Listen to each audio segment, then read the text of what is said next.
Hello, again welcome back to my daily blog. তো এই ভিডিওটা না পয়লা বৈশাখের দিনের ভিডিও ছিল। তো ভাবলাম তোমাদের সঙ্গে শেয়ার করি যে পয়লা বৈশাখে সারাটা দিন করলামটা কি। ঘুম থেকে উঠে পড়তে বসে তারপরে একটু প্রজেক্ট বানাচ্ছিলাম। বানানোর পরে ভাবলাম যে না, পায়েসটা বানিয়ে নিই, কারণ আমি পয়লা বৈশাখের দিন ভেবেছিলাম পায়েস বানাবো। তো দুধ নিয়ে পায়েসের জন্য সব প্রিপারেশন করার পরে চলে গেলাম রান্নাঘরে।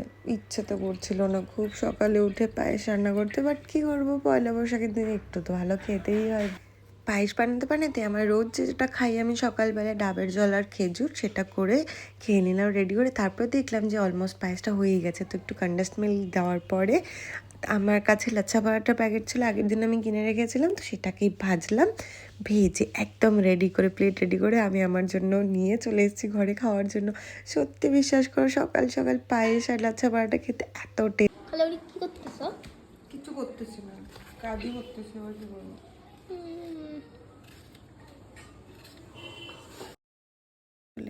আসলে পয়লা বৈশাখের দিন আমার দিদি আর জিজুর অ্যানিভার্সারি। তো সেদিন তো রান্না আমার বাড়িতে কখনোই হওয়াটা সম্ভব না। তো আমি দিদি বাড়িতে সকাল সকাল চলে গেছিলাম পায়েস রান্না করার পরে। তো আমার প্রজেক্ট কিছু বাকি ছিল, তো সেটা করছিলাম।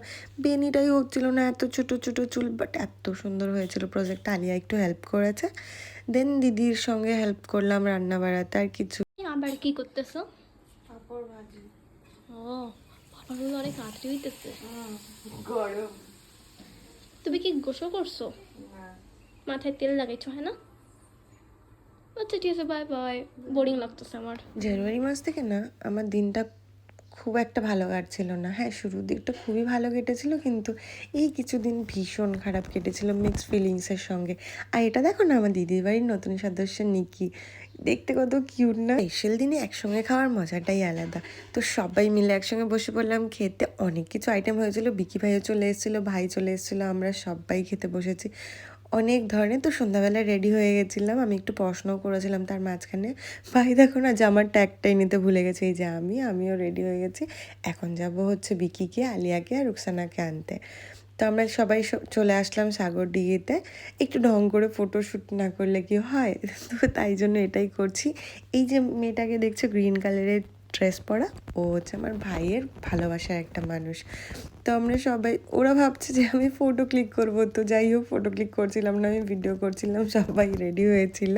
তারপরে হাঁটতে হাঁটতে আমরা সাগরডিঘির অনেকটু ঘুরলাম কি জায়গা পাই বসার জন্য। বাট যেটা হয় সাগরডিঘিতে পয়লা বৈশাখের দিন এত ভিড় ছিল, বসার জায়গার কোনো চান্সই ছিল। সব অন্ধকারের মধ্যে আছে, দেখা যাচ্ছে না।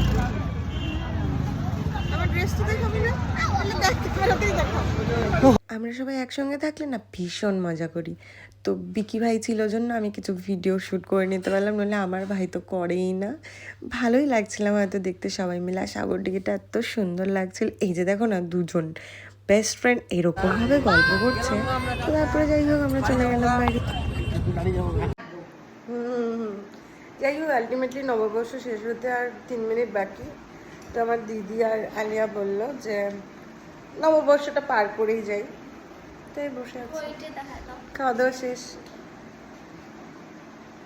মা চলে যাওয়ার পরে আমাদের এটা প্রথম পয়লা বৈশাখ ছিল, তাই সারাটা দিন দিদির বাড়িতে কাটিয়ে মনটাকে ভালো করলাম। আর দিদিও আমাদেরকে খুব ভালো ফিল করেছে, সারাদিন খুব ভালো কেটেছে। তোমাদের কেমন